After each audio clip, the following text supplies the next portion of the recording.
அடி உன் மூச்சினை மெல்ல நான் கேட்கிறேன்.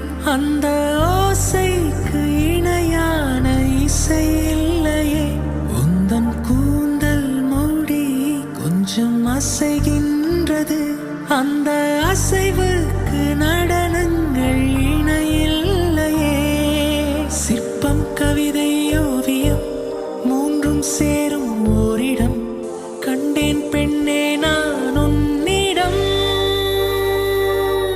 பெண்ணெல்லாம் பெண் போல இருக்க, நீ மட்டும் என் நெஞ்சை மயக்க. பூமிக்கு வந்தாய தேவதை போலவே. அடடா பிரம்மன் புத்திசாலி, அவனை விட நான் அதிர்ஷ்டசாலியோ.